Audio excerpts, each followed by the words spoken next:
আমি একটি কবিতা পাঠ করতে চলেছি। খুবই কঠিন কবিতা, বিশেষ করে যার লেখা তার কবিতাগুলো খুবই কঠিন। আমি প্রফেশনাল নই, এটা আমার শখে আমি করি। তাই আজকেও একটা কবিতা পাঠ করতে চলেছি। তো শুরু করা যাক।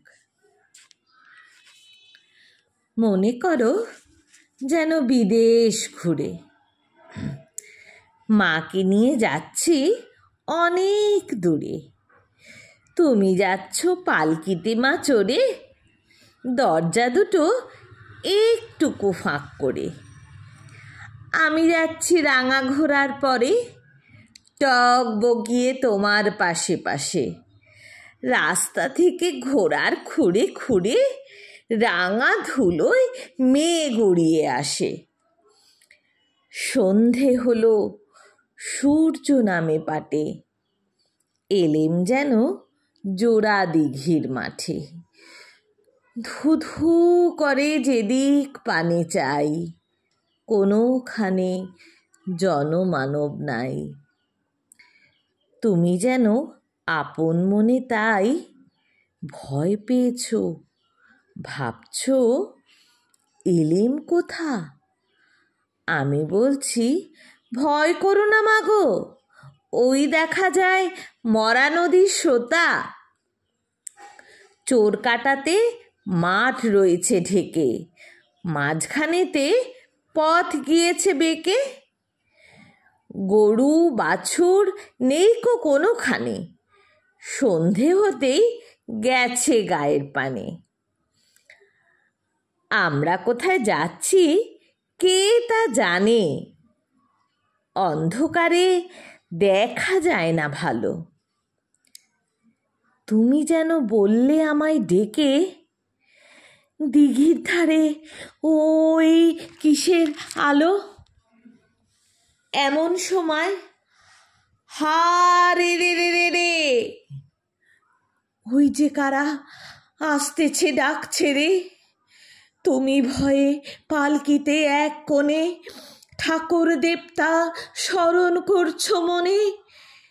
বেয়ারাগুলো পাশের কাঁটা বনে পালকি ছেড়ে কাঁপছে থর থর। আমি যেন তোমায় বলছি ডেকে, আমি আছি, ভয় কেন মা করো। হাতে লাঠি, মাথায় ঝাঁকড়া চুল, কানে তাদের গোজা জবার ফুল। আমি বলি দাঁড়া, খবরদার, এক পা কাছে আসিস যদি আর। এই চেয়ে দেখ আমার তলোয়ার, টুকরো করে দেব তোদের সেরে। শুনে তারা লম্ফ দিয়ে ওঠে, চেঁচিয়ে উঠল হা রে রে রে রে। তুমি বললে যাস নে খোকা ওরে। আমি বলি দেখো না চুপ করে। ছুটিয়ে ঘোড়া গেলেম তাদের মাঝে, ঢাল তরোয়াল ঝনঝনিয়ে বাজে। কি ভয়ানক লড়াই হলো মাঝে, মা শুনে তোমার গায়ে দেবে কাঁটা।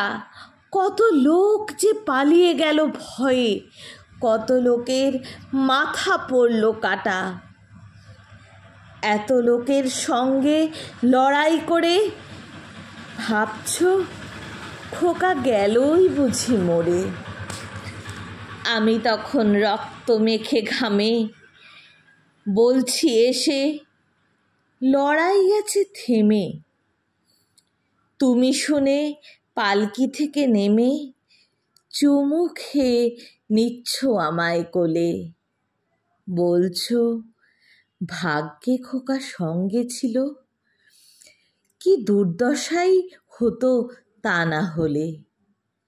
রোজ কত কি যে ঘটে যাহা তাহা, এমন কেন সত্যি হয় না আহা। ঠিক যেন এক গল্প হতো তবে, শুনতো যারা অবাক হতো সবে। দাদা বলতো কেমন করে হবে, খোকার গায়ে এত কি জোর আছে?